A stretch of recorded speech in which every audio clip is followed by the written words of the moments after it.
নমস্কার বন্ধুরা, আমি দেবযানী। আপনাদের চ্যানেল দেবযানী রান্নাঘরের ভিলেজ ফুডে আপনাদের সবাইকেই স্বাগত জানাই। আজকে একদমই একটা ইউনিক রেসিপি আপনাদের সঙ্গে শেয়ার করব, সেটা হলো চিড়ের পাটিসাপটা। পাটিসাপটা তো অনেক রকমভাবে আপনারা খেয়েছেন, চালের পাটিসাপটা খেয়েছেন কিংবা ময়দার পাটিসাপটা খেয়েছেন। চিড়ার পাটিসাপটা কেউ খেয়েছেন কি? যদি আপনারা কেউ খেয়ে থাকেন অবশ্যই আমাকে কমেন্ট করে জানাবেন। আর চলুন তাহলে আজকে এই ইউনিক রেসিপিটা আপনাদের সঙ্গে শেয়ার করব। একটুও স্কিপ না করে পুরো রেসিপিটা দেখতে থাকুন। চিড়ের পাটিসাপটা নামটা শুনলেই কিন্তু একটু অন্যরকম মনে হয়। নামটা শুনলে একটু অন্যরকম মনে হয়, তবে খেতে ভীষণ ভালো লাগে। একদমই একটা নতুন ধরনের পিঠের রেসিপি। আসুন তাহলে রান্নাঘরে যাওয়া যাক আর রেসিপিটা শুরু করা যাক। চিড়ের পাটিসাপটা বানানোর জন্য আমি এখানে চিড়ে নিয়েছি। দেখুন, চিড়ে কিন্তু দু ধরনের হয়। এক ধরনের চিড়েকে বলা হয় মানে একদমই একটা পাতলা পাতলা চিড়ে, আর এই চিড়েগুলো কিন্তু খুব বেশি পাতলা নয়। দেখুন, এই যে এগাতটা দেখুন।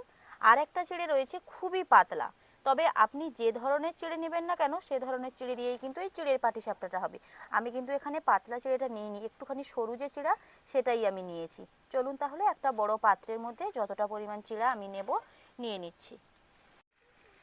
আজকের রেসিপি চিড়ার পাটিসাপটা। আর হ্যাঁ বন্ধুরা, এই পাটিসাপটা যদি আপনারা একবার খান সারা জীবন আপনাদের মুখে লেগে থাকবে সেই স্বাদ।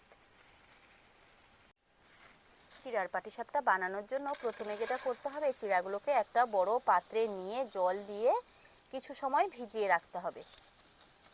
যদি হাতের কাছে সময় থাকে তবে 20 মিনিট মতন ভিজিয়ে রাখতে পারেন। যদি না সময় থাকে তাহলে 10 মিনিট কিংবা 15 মিনিটেও হয়ে যাবে। তবে হ্যাঁ, একটু বেশি করে জল দিয়ে চিড়েটাকে ভিজিয়ে নিতে হবে। 10 থেকে 15 মিনিট ভেজানোর পর ফিরে আসছি। তবে হ্যাঁ, তার আগে যদি আপনাদের হাতের কাছে এখনই সময় থাকে, চিড়েটাকে ভালোভাবে 2 থেকে 3 বার জল দিয়ে দিয়ে ধুয়ে ধুয়ে কিন্তু একদম পরিষ্কার করে নিতে হবে। চিড়ার মধ্যে অনেক ধানের খোসা থাকে, বিভিন্ন ধরনের ময়লা থাকে, তার জন্য চিড়াটাকে ধুয়ে পরিষ্কার করে নিতে হবে প্রথমেই। যদি আপনাদের সেরকম সময় না থাকে তবে চিড়েটা ভেজানোর পর 10-15 মিনিটের পরও আপনারা চিড়েটাকে ধুয়ে নিতে পারেন। এখন আমি ঢাকনা দিয়ে রেখে দেবো, 15 মিনিট পর আমি ফিরে আসছি। চিড়াটা এদিকে জলের মধ্যে ভিজতে থাক, আর তার মধ্যে যে সময়টা বাঁচবে সেটা দিয়ে পাটিসাপটা পিঠে বানানোর জন্য যে পুরটা রেডি হবে সেই পুরটা আমি রেডি করে নেব। তবে সেই পুরটা আমি নারকেলের পুর দেব, অনেকে আবার সুজির পুরও দেয়। আমি নারকেলের পুর দেব। নারকেলের পুর বানানোর জন্য আমার গাছ থেকে পড়েছিল যে একটা নারকেল, সেই নারকেলটাকে ছড়তে হবে। চলুন তাহলে নারকেলটা ছড়ে নিই। নারকেলটা কুড়িয়ে একদম উনুনের কাছে এসে পুর বানাবো। নারকেলটাতে জল বাড়ছে মানে নারকেলটা বেশ ভালো রয়েছে। নারকেলটা এবার ছড়ে নেব।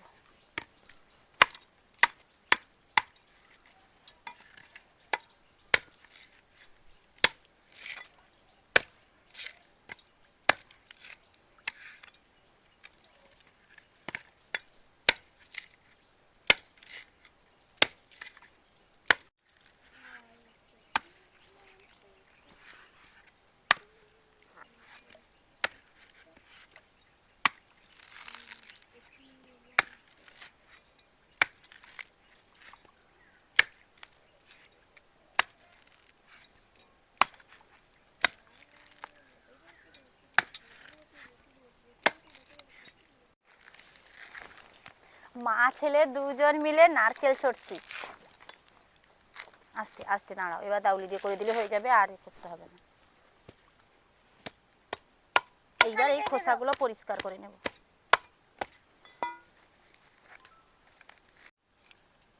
বাবু এসো, নারকেল খোলাগুলো সরিয়ে দাও সেদিকে। নারকেলটা সুন্দরভাবে আমি খোলা থেকে ছাড়িয়ে নিয়েছি, দেখুন। এই দেখুন, আর নারকেলটা বেশ জল বাড়ছে। কিরকম নারকেল দেখা যাক।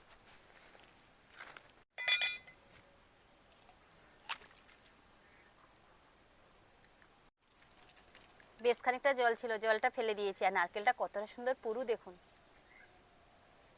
চলুন এবার কুড়নির সাহায্যে নারকেলটাকে কুড়ে নিই।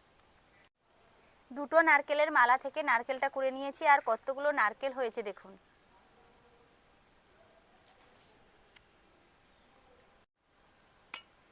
আমি জলটা ছেঁকে নিয়েছি ভালোভাবে। ময়লা যে জল ছিল সেটা কিন্তু ছাঁকা হয়ে গেছে। 2 থেকে 3 বার আমি ধুয়ে নিয়েছি। আর চিড়াটা একদম পরিষ্কার হয়ে গেছে। এখন ভালোভাবে কাছে এসে লক্ষ্য করে দেখুন। আর চিড়াটা কত পরিষ্কার দেখুন, চিড়াটা ভিজে একদম নরম হয়ে গেছে। এই সময় মিক্সির জারের মধ্যে ভরে নিয়ে ভালোভাবে এটাকে আপনারা পেস্ট করে নিতে পারেন। আমি কিন্তু মিক্সির জারে ভরবো না, আমি শিল নোড়াই এটাকে বেটে নেব। অল্প অল্প করে নিয়ে একদম মিহি করে বেটে নেব। আর যেহেতু খুব ভালোভাবে চিড়েটা ভিজে গেছে, বাটতেও কোনো অসুবিধা হবে না। চিড়েটাকে এরকম অল্প অল্প নিয়ে সবগুলো বেটে নেব। আর একটু একটু করে জলের ছিটা দিয়ে বাটছি, তাহলে বাটতে অনেক সুবিধা হবে।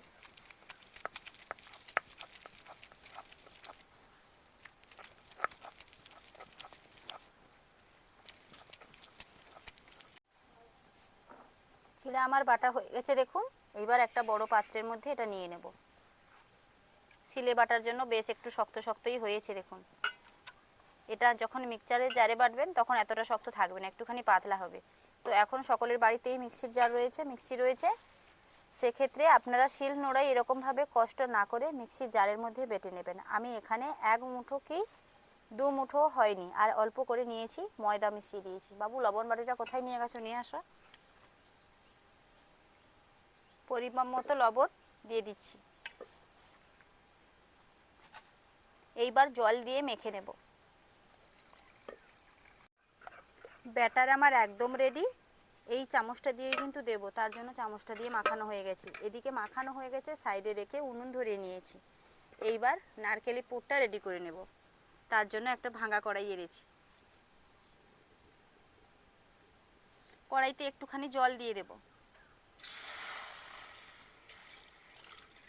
আজকে আমি গুড়ের পুর বানাবো, তার জন্য বেশ কয়েকটা গুড়ের পাটালি নিয়েছি, জলের মধ্যে দিয়ে দেব।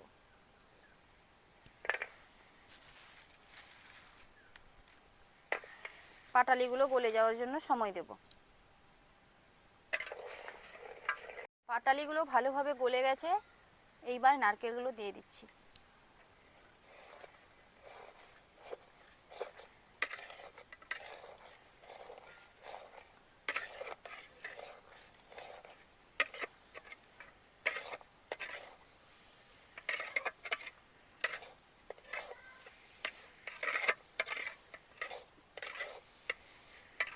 একদম লো আঁচে ছইটা মেরে নিতে হবে। পুরটা আমার একদম রেডি হয়ে গেছে। আর পুরের কালারটা দেখুন, গুড় দেওয়ার জন্য কালারটা বেশ আলাদা এসছে, সুন্দর একটা কালার এসছে। কালারটা কতটা সুন্দর এসছে দেখুন। এর থেকে খুব বেশি আঁচ আর দেওয়া যাবে না, এটাকে নামিয়ে নিতে হবে। উনুনে আবার একটা কড়াই বসিয়ে দিলাম পাটিসাপটাটা বানানোর জন্য। কড়াইতে একটুখানি সরিষার তেল দিয়ে খুন্তি দিয়ে এদিক ওদিক করে দিয়েছি। এবার 1 হাতা ব্যাটার দিয়ে দেব, আর একটুখানি দেব,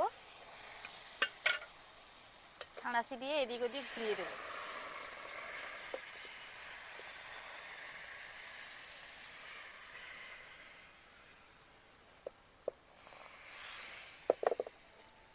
এইবার ওপর দিয়ে ঢাকনা দিয়ে দেব কয়েক সেকেন্ড মতো। উনুনে খুব বেশি আঁচ লাগার কারণে আমি কড়াইটা ছাঁড়াশি দিয়ে তুলে নিয়েছি, চারদিক থেকে উঠে উঠে গেছে। এইবার এটাকে প্লেটের মধ্যে নামিয়ে নেব। একটাকে প্লেটের মধ্যে নামিয়ে নিয়েছি, এটা একটু ঠান্ডা হোক, আবার একটা কড়াইতে দিয়ে দেব।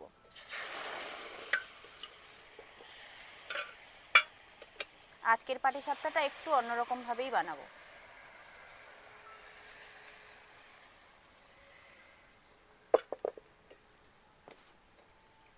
এটা এদিকে হতে থাকবে, এদিকে পাটিসাপটা পিঠাটা মুড়ে নেব।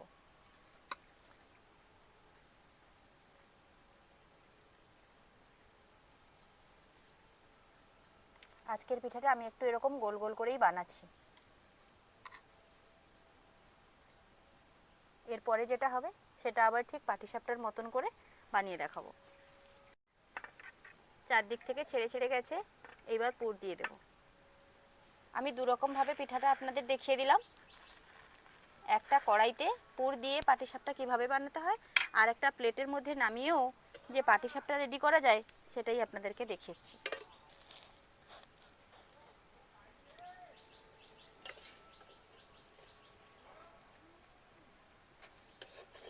আঁচটা একটু বেশি কমের ব্যাপার আছে, তার জন্য একটু অসুবিধা হয়ে যাচ্ছে পিঠাগুলো। পাটিসাপটা পিঠাগুলো রেডি হয়ে গেছে। দেখুন দেখতে কীরকম হয়েছে, দেখুন চিড়ার পিঠাগুলো কিন্তু একদমই মনে হবে না। তাহলে আমার এই পিঠা রেসিপি আপনাদের কীরকম লাগলো লাইক কমেন্ট ও শেয়ার করে জানাতে ভুলবেন। যদি ভালো লেগে থাকে আমার চ্যানেলটি সাবস্ক্রাইব করে আমার পাশে থাকবেন। ভিডিওটা এখানেই শেষ করছি, টাটা।